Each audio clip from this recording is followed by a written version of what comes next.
all, welcome to my channel Crystallized Science. So you are here with me for the continue video for chapter number 2. So in our previous video we have learned certain chemical reaction of how metal reacts with acid, how metallic oxide reacts with acid, how non-metallic oxide reacts with base. Now today we will see that what is common for acid or what is common for base. Okay.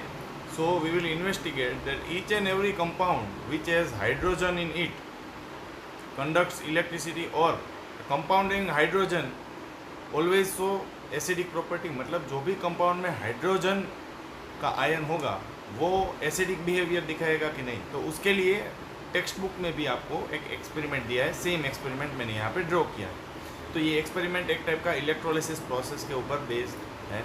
ठीक है. तो आप देख सकते हो कि battery, there is a battery which is connected to the two metal plates. One is cathode and another is anode. Okay, and the electrolyte solution is taken as dilute HCl, where H is having plus ion and Cl is having minus ion. Okay, so H है वो plus ion में है और Cl है वो minus ion में. So obviously plus ion जब ये पॉजिटिव टर्मिनल में आएगा तो वो रिपेल होगा, मतलब ये आगे जाएगा. ठीक है, ये आगे जाएगा और क्या होगा, ये बल्ब ग्लो होगा. The bulb will glow. और फिर वो जैसे ही यहाँ पे नेगेटिव टर्मिनल में आएगा तो ये यहाँ पे अट्रैक्ट हो जाएगा H प्लस आयन. तो वो अट्रैक्ट होते हुए यहाँ पे आ जाएगा. फिर यहाँ पे क्या होगा, जो H प्लस आयन है वो एक इलेक्ट्रॉन गेन कर लेगा और वो खुद H2 गैस बन जाएगा. क्या बन जाएगा, H2 गैस बन जाएगा. फिर से अगर समझाऊं तो देखिए, जो हाइड्रोजन गैस ऊपर से जो आ रहा है वो यहाँ पे कैथोड पे क्या रिएक्शन करेगा. H प्लस आयन खुद था, वो एक इलेक्ट्रॉन कैथोड में से एक्वायर करके H2 गैस बन जाएगा. ठीक है, तो H2 गैस बन गया. उसका मतलब क्या हुआ कि इसका नेचर है वो कैसा है, एसिडिक है. अब कोई भी डाइल्यूटेड अगर H2SO4 लेते हो तो सेम वे H2 है वो एनोड से ट्रैवल करते हुए कैथोड में आएगा. वो वहाँ से एक इलेक्ट्रॉन लेगा और वो खुद है वो अपनी क्वांटिटी है वो डबल कर देगा. मतलब पहले H आयन था, अब वो बन गया H2 गैस. ठीक है. So this H2 gas suggest that in each and every hydrogen based compound it will show which property, it will show acidic property. Okay, now the point to understand is why the bulb is glowing or why there is a conduction of electricity. This is because due to the movement of hydrogen ion. जो H plus ion है जो कहाँ से निकला था, जो हमारे electrolyte में से जो H प्लस आयन्स होते हैं, the ions which are H plus ions है वो मूवमेंट करते हैं right from cathode to anode. उसकी वजह से चार्ज फ्लो होता है और इसकी वजह से बल्ब है वो ग्लो हुआ. इसीलिए हमने कंक्लूड कर लिया कि H प्लस आयन है वो इलेक्ट्रिसिटी को कंडक्ट करते हैं. समझ में आ गया. आयन से वो इलेक्ट्रिसिटी कंडक्ट करते हैं, उसमें H प्लस आयन है वो इलेक्ट्रिसिटी कंडक्ट करते हैं. That's why we are concluding that acid in water solution conducts electricity. Acid in water solution conducts electricity. Okay, so this is the reason why acid in water conducts electricity.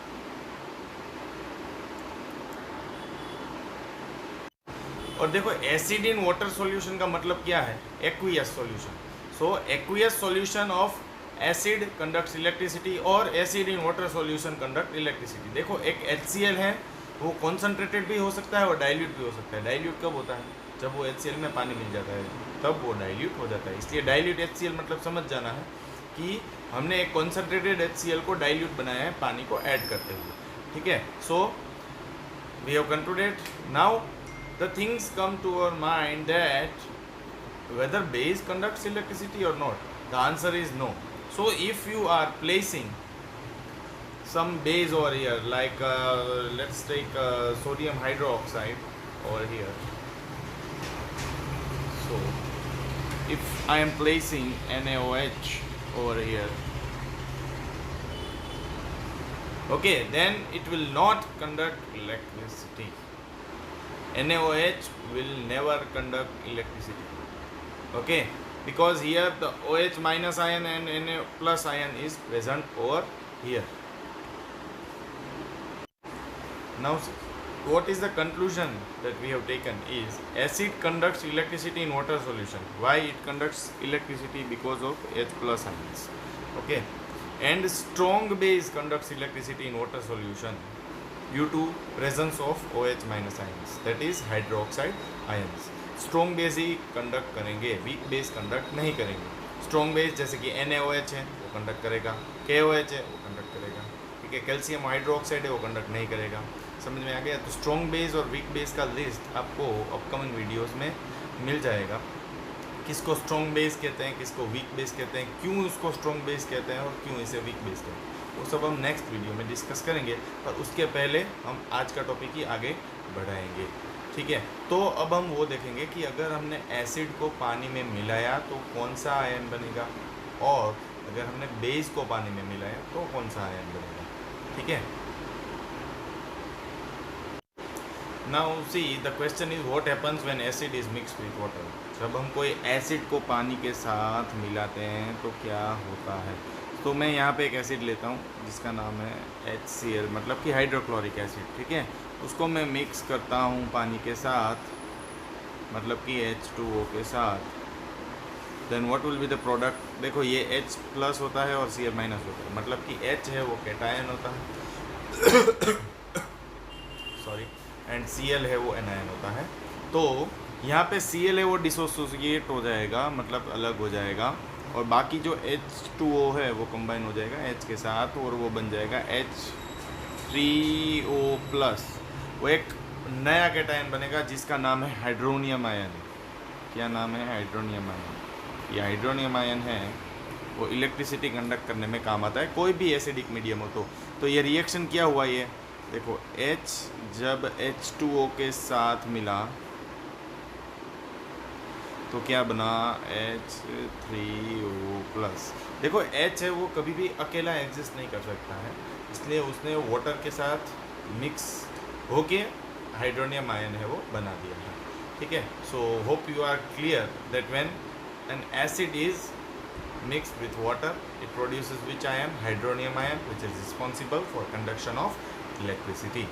Okay, so this happens when acid is mixed with water. Now we will see what happens when base is mixed with water. Okay,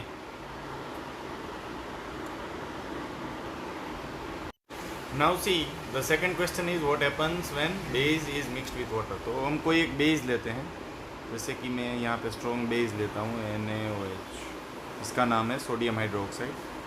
उसको मैं अगर पानी में dissolve करना चाहता हूँ तो क्या होगा?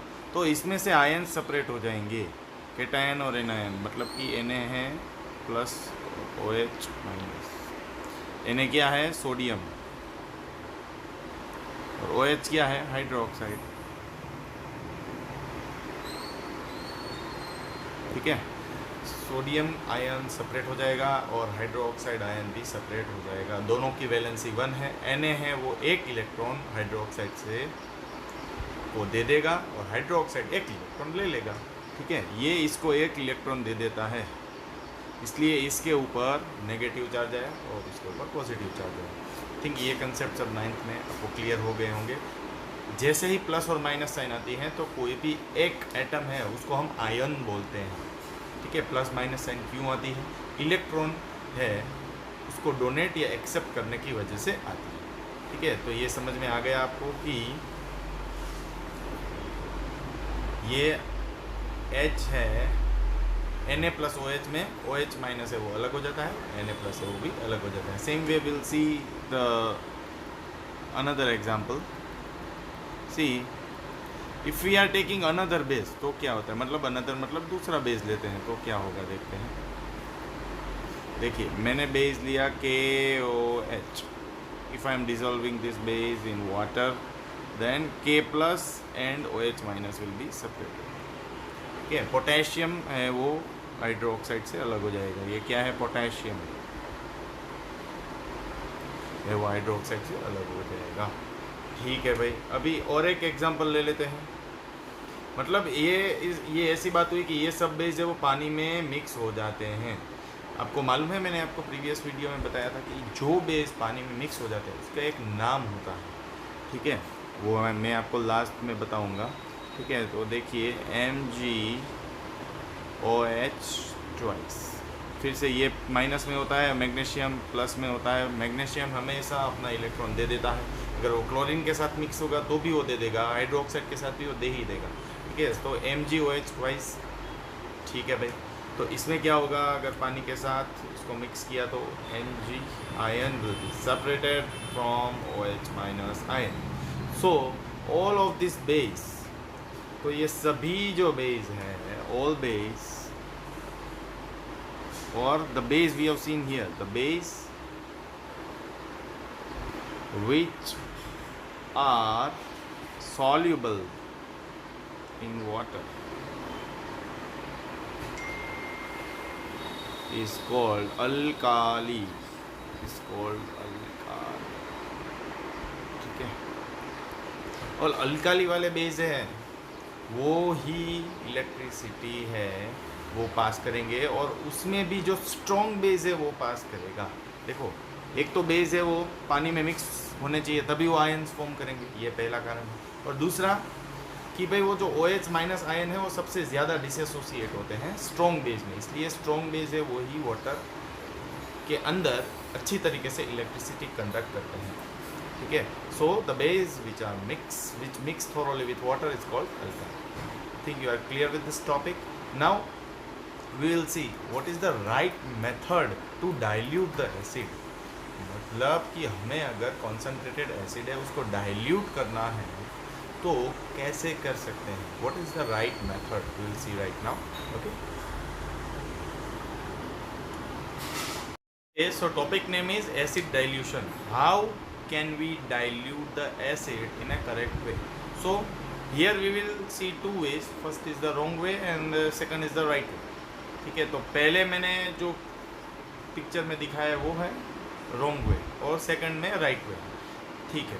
तो पहले वाले में क्या किया है हमने कि एसिड लिया है बीकर के अंदर और उसमें हमने पानी डाला है, तो क्या होगा, तो एक एक्सोथर्मिक प्रोसेस होगी जिसके कारण बहुत large amount of heat release होगी। क्या रिलीज होगा, large amount of heat will be release, और ये हीट रिलीज होने की वजह से जो एसिड का स्प्लैश है वो बाहर आ सकता है, ठीक है। क्या बाहर आ सकता है, स्प्लैश, मतलब उसके कोई थोड़े बहुत छींटे हैं वो बाहर आ सकते हैं, ठीक है। और उसके कारण आपको हो सकता है skin Burns, that's why it's a wrong method. Sometimes it can also burst the beaker, तो बीकर को भी तोड़ सकता है।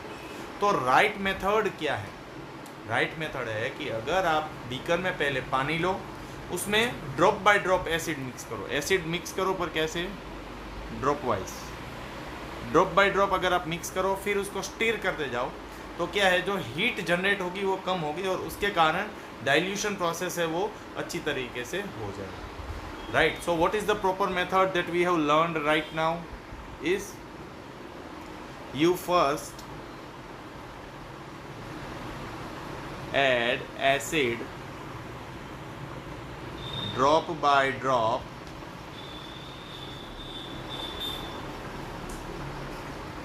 with water and stir well, मतलब आप स्टीर कीजिए स्टीरर से, स्टीर वेल, ठीक है। स्टीरर से आप उसको स्टीर कीजिए तो कम हीट एनर्जी रिलीज होगी और उसके कारण स्प्लैश बाहर नहीं निकलेगा, हीट एनर्जी कम जनरेट होगी, ठीक है। तो ये मेथड फॉलो करने से होता क्या है, एक्चुअली हमने जैसे ही ड्रॉप बाय ड्रॉप एसिड को वाटर के साथ मिक्स किया तो एसिड है वो डाइल्यूट होता गया, पर उसमें आयंस के फॉर्म में क्या प्रोसेस होती है वो हम देखेंगे, ठीक है। तो आप देखिए, जब हम कोई भी एसिड को पानी के साथ मिलाते हैं, so when acid mixes with water, water के साथ अगर वो मिक्स होता है, ठीक है, देन व्हाट विल हैपन, तो जो हाइड्रोनियम आयंस है वो कम हो जाएंगे। ये हाइड्रोनियम आयन से उसकी कॉन्सेंट्रेशन कम हो जाएगी। इसका मतलब क्या है आपको मालूम है? हमने इसके पहले डिस्कस किया था कि हम जो भी एसिड को पानी में डिसॉल्व करेंगे तो उससे हमें हाइड्रोनियम आयन मिलेगा। ठीक है, तो एसिड है वो ऐसा है कि वो हाइड्रोनियम आयन बनाता है। ठीक है, तो इसमें क्या होगा, जैसे ही एसिड है वो उसको आप डालते जाओगे वैसे वैसे वो हाइड्रोनियम आयन की जो क्वांटिटी है वो कम होती जाएगी। ठीक है, तो दूसरा क्वेश्चन ऐसा आता है कि अगर बेस को हमने पानी में मिलाया तो कौन से आयन कम होंगे। तो देखते हैं। So if the base is mixed with water again, मतलब बेस को आपने डाइल्यूट किया है तो उसमें कौन सा आयन फॉर्म हो रहा था, OH माइनस। तो OH माइनस आयन है उसका कॉन्सेंट्रेशन कम हो जाएगा, उसकी जो क्वांटिटी है वो कम हो जाएगी।